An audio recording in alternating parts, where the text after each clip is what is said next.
que dans tous les projets ou les grands projets, il y a entre guillemets des problèmes fonciers. C'est juste un cadrage à faire entre ceux qui occupent les terres et les porteurs de projets.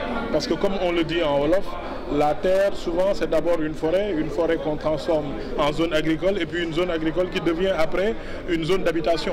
Donc, c'est ce processus naturel des choses qui crée souvent ce qu'on appelle des problèmes entre guillemets. C'est juste des périodes de discussion, d'arrimage entre les acteurs qui permettent de se comprendre et d'avancer. Mais aujourd'hui, nous sommes très avancés. Vous avez vu le chronogramme que les équipes du BOSS ont proposé.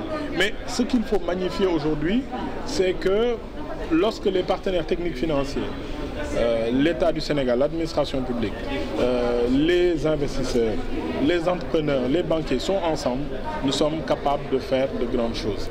Et c'est cela la leçon que nous tirons et nous espérons pouvoir faire davantage de l'AP pour accompagner tous ces grands projets du président de la République. Gagner du temps, c'est aussi gagner des points de croissance parce que si nous n'avions pas ce processus avec Enabel, la Banque africaine de développement ou la Banque européenne d'investissement, avec les acteurs, avec toutes ces personnes que vous avez entendues aujourd'hui parler de façon transparente, de façon sincère de leur expérience et de leur volonté de participer à ce projet, ce seraient peut-être des études qui auraient duré 2 ans, 3 ans, qui peut-être dont les données seraient obsolètes d'ici 2 ans, 3 ans sans aucune action.